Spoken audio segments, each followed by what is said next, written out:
చూస్తున్నటువంటి ప్రతి ఒక్కరికి ప్రేక్షకులకి నా నమస్కారాలు. నమస్తే.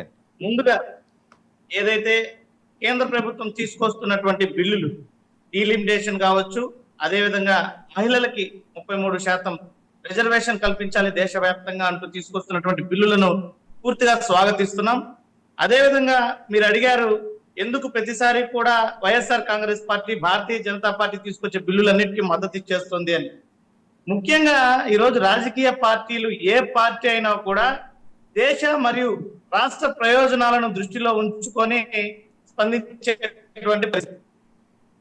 ఇక్కడ మనం చూసుకున్నట్లయితే ఏదైతే కేంద్ర ప్రభుత్వం తీసుకొస్తున్నటువంటి ప్రతి ఒక్క కేంద్ర ప్రభుత్వం తీసుకొచ్చేటువంటి బిల్లుల్లో దేశ ప్రయోజనాలు ఏ రకంగా ఉన్నాయి, రాష్ట్ర ప్రయోజనాలు ఏ రకంగా ఉన్నాయి అన్నది ముఖ్యం. గతంలో అనేక రైతు సమస్యల పైన కానీ, రాష్ట్రానికి రావాల్సినటువంటి ప్రత్యేక హోదా అన్నటువంటి అంశాలపైన కానీ, మరి అదే విధంగా సిఏఏ లాంటి బిల్లుల పైన కానీ, ముస్లిం సంబంధించినటువంటి బిల్లుల పైన కానీ మేము వ్యతిరేకించినటువంటి సందర్భాలు అనేకం ఉన్నాయి ఇదే భారతీయ జనతా పార్టీతో. మరి ఈ రోజు ఏదైతే డిలిమిటేషన్ మరియు మహిళల రిజర్వేషన్ అన్నటువంటి అంశాలపైన తీసుకుంటే ప్రతిసారి కూడా వైఎస్ఆర్ కాంగ్రెస్ పార్టీ పూర్తి స్థాయిలో మహిళలకి ప్రాధాన్యతనిస్తూ వారి ఆర్థిక ప్రయోజనాలు, వారి స్వావలంబన, సాధికారత వంటి అంశాలపైన పూర్తి స్థాయిలో మేము దృష్టి సారించేటువంటి పరిస్థితి. అదేవిధంగా జగన్మోహన్ రెడ్డి గారి పాలనలో కానీ మీరు తీసుకున్నట్లయితే ఏదైతే మహిళల కోసం ఇచ్చినటువంటి సంక్షేమ పథకాలు, అమ్మఒడి, అదేవిధంగా వైఎస్ఆర్ ఆసరా, చేయూత, అదేవిధంగా సున్నా వడ్డీకే రుణాలు, ప్రతి ఒక్కటి కూడా వైఎస్ఆర్ కాంగ్రెస్ పార్టీ హయాంలో జగన్మోహన్ రెడ్డి గారు పూర్తిగా ప్రతి ఒక్క పథకానికి సంబంధించినటువంటి ఫలాలను, లబ్ధిని నేరుగా దాదాపు 2 కోట్ల పైచిలకు మహిళలకే అందించడం జరిగింది. మరి చూస్తే 33 లక్షల ఇళ్ల పట్టాలను మహిళామణులకు అందించినటువంటి పార్టీ ఏదైనా ఉందంటే అది వైఎస్ఆర్ కాంగ్రెస్ పార్టీ. మరి రేణుకా గారు చెప్తున్నారు జగన్మోహన్ రెడ్డి గారు మహిళా ద్వేషి అని వారు చెప్పడం జరిగింది. అంటే ఈ దేశ చరిత్రలో ఏనాడు లేనటువంటి విధంగా దళిత సామాజిక వర్గం నుంచి వచ్చినటువంటి మహిళకి తన క్యాబినెట్ లో ఉప ముఖ్యమంత్రిగా ఇచ్చినటువంటి వ్యక్తి మహిళా ద్వేష. అదేవిధంగా రాష్ట్రానికి హోంమంత్రిగా దళిత సామాజిక వర్గం నుంచినటువంటి అట్టడుగు స్థాయి మహిళలకి హోంమంత్రిగా అవకాశం కల్పించినటువంటి వ్యక్తి మహిళా ద్వేష.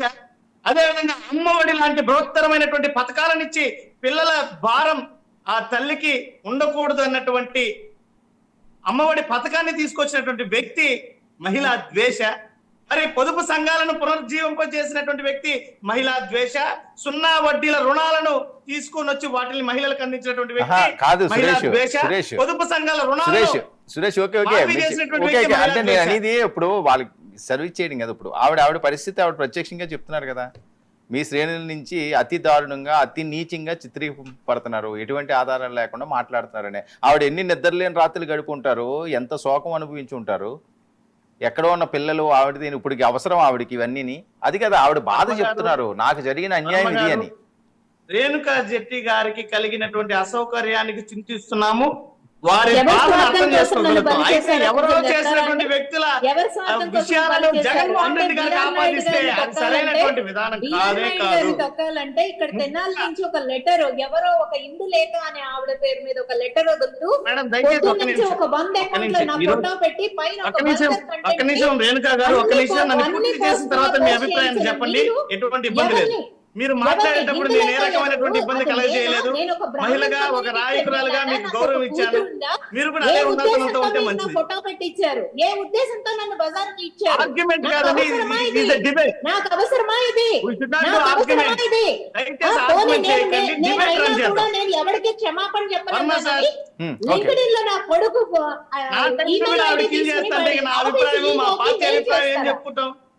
ఇంకా చెప్పుకుంటున్నారు. దాదాపు 9 నిమిషాలు 10 నిమిషాలు మాట్లాడితే నేను ఇంటరప్ట్ చేయలేదు. ప్రతి పాయింట్ ఇంటరప్ట్ చేస్తుంటా. జగన్మోహన్ రెడ్డి కన్నా ఉండాలి. సరే ఓకే అండి. సురేష్, ఈరోజు వైఎస్ఆర్ కాంగ్రెస్ పార్టీ మొదటిసారి అధికారంలోకి వచ్చాక జగన్మోహన్ రెడ్డి గారు మొదటిసారి ముఖ్యమంత్రి కాదు అయిన సురేష్, తర్వాత ఇప్పుడు ఆవిడకి ఏమైనా భరోసా ఉండదా ఇలా చెయ్యొద్దు ఇలా చెయ్యాలి అని? అది చిత్రీకరణండి. అప్పుడు ఆవిడ బాధపడుతున్నారు కదా, దానికి ఆవిడ నేను ఇందాకే అడుగుతున్నారు. చెప్పాను సార్, లేదండి, ఇక్కడ ఆవిడ ఒకరిని కలిగిన టార్గెట్ అసౌకర్యానికి చేయాలనుకుంటారు. చింతిస్తున్నామని కూడా దానికి చెప్పా. అడ్డం పెట్టుకుని ఆ ఒక జరిగినటువంటి వాళ్ళని విషయాన్ని కొంచెం పార్టీ ఇస్తారండి. కాప ఎవరో కొంతమంది వ్యక్తులు వీళ్ళ చేసేటువంటి దాదాపు వ్యవహారాలు ఇది పార్టీకి నేను సంబంధం ఎవరినైనా ఉండదు. చేయాలి, నేను పార్టీ ఎవరినైనా అధికారికంగా చేయాలి. ఎక్కడా ఎవరి కూడా మీద పరువు చేయదు. నష్ట దావా వేయాలి. కొన్ని ఈయన మీద ఏమంటారా పరువు నష్ట దావా? కొన్ని చెప్పండి పలానా వ్యక్తి మీద నేను వేయమంటే ఐఎమ్ రెడీ టు సాగండి మేడం, పెద్దవారు సాగండి. ఏంటండి డిబేట్ మేడం, పెద్దవారు? ఇక్కడ ఇంట్రప్షన్ కాదు. కుటుంబాలు మొదట నేను నాశనం మిమ్మల్ని అయిపోతాయి. మాట్లాడించలేని ప్రతి ప్రశ్నకి సంధించుంటా ప్రశ్నలు కరుణాకర్ సమాధానాలను మీ దగ్గర. పెట్టారండి. ఎందుకు 11ంటికి ఎందుకు ఈ నేను రకమైనటువంటి కరుణాకర్ ఇంట్రెస్ట్? చూడడానికి లేదు. ఇట్ ఎందుకంటే ఈస్ నాట్ అందులో రైట్ వే. పేరు మళ్ళీ. దిస్ ఇస్ అందులో నాట్ నా గుడ్ ఇన్ ద పేరు డిబేట్. నేను ఓకే, ఆయన ఓకే, చూస్ ఓకే. చేయాలి. సరే రేణుకా గారు మాట్లాడండి. not right, madam. It is not at all ఇచ్చేయడం right. కోసం మమ్మల్ని సంఖ్య నాకు ఇచ్చేస్తారు. మమ్మల్ని అసలు ఇష్టం వచ్చినట్టు బజార్ ఇచ్చేస్తారు. నేను మీ కాదు టార్గెట్ గారు, బిఆర్ కాస్త నాయుడు గారు, దయచేసి తిరుమల సమయం కొండ. పాటించండి. డిబేట్ జరగనివ్వండి. డిబేట్ నేను జరగనివ్వండి చెప్తున్నాను, మేడం. నేను చెప్తున్నానండి. అరే, మహిళ first of all మీరు మహిళా నా పక్షపాతి యొక్క opinion, అనడానికి నా నేను యొక్క చెప్తున్నాను. answers, ఏ నా రకంగా explanations మహిళా తీసుకోండి. పక్షపాతం చెప్పండి. ఏం మీరు మాట్లాడుతున్నారు శాతం మీరు? ఇచ్చారంటున్నారు. ఎక్కడ ఏం ఇచ్చారు? మాట్లాడుతున్నారు? శాతం మీకు కేవలం ఇంతకు ముందు మాట్లాడిన మాటలన్నీ కూడా వాస్తవాలే. మీరు పొదుపు కడితే మీరు పొదుపు మళ్ళీ డబ్బులు మాట్లాడుతున్నారు. కూడా మీకు దమ్ముందా, ధైర్యం ఉందా?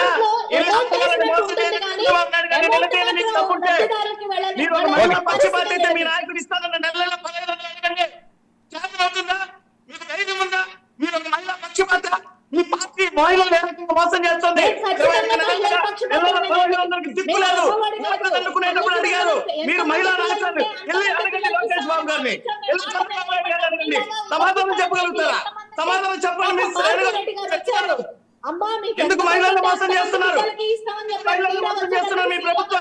ఒక బిడ్డకే ఎందుకు ఇస్తారు. 3 సిలిండర్లు అన్నారు? 2 ఎందుకు మహిళలు ఎవరి కోసం నేను చేస్తారు? చేయొద్దని చెప్పండి. ఎవరి కోసం మహిళల్ని ఏ రకంగా ఎన్ని ఓకే, ఓకే. ఎన్ని సురేష్, సంవత్సరాలు? సురేష్, సున్నా సురేష్. వడ్డీలకు రుణాలు ఇవ్వట్లేదు. ఓకే, ఓకే, ఒక్క నిమిషం సురేష్ ఏంటి సరే ఇది నెవరెంట్ టాపిక్. ఇది నెవరెంట్ టాపిక్.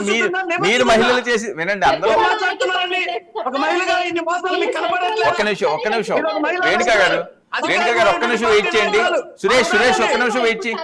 సురేష్ తెచ్చుకోవాలంటే అవన్నీ బొక్కలేమని పట్టుకో. ఓకే రేణుకా గారు ఒక్క నిమిషం వెయిట్ చేయండి. సురేష్ ఒక్క నిమిషం. సరే మీ పథకాలు మీరు చెప్తారు, వాళ్ళ పథకాలు వాళ్ళపై చెప్తారు. ఇప్పుడు అది నెవర్ ఎండ్ టాపిక్. ఇది ప్రతి ఒక్కరు చేస్తారు. మహిళలు చేయకుండా ఎక్కడవుతాయి? ఏ పార్టీలు అవుతాయి? ఏ పార్టీలు ఏ ప్రభుత్వాలు కూడా మహిళలు చేయకుండా అవ్వదు కదా. మీరు చెప్పింది మీరు చెప్తారు, వాళ్ళు చెప్పింది వాళ్ళు చెప్తారు. కానీ ఏంటి కాదు, జగన్మోహన్ రెడ్డి గారు కొన్ని వారాల పాటు విదేశాలకు వెళ్తున్నారట. ఈ టైంలో ఓకేనా? అంటే ఇప్పుడే వేడెక్కుతుంది కదా రాజకీయం. మరి వెళ్తా ఉన్నట్టాడు మహానుభావుడు. నేనైతే చెప్తున్నాను కదా.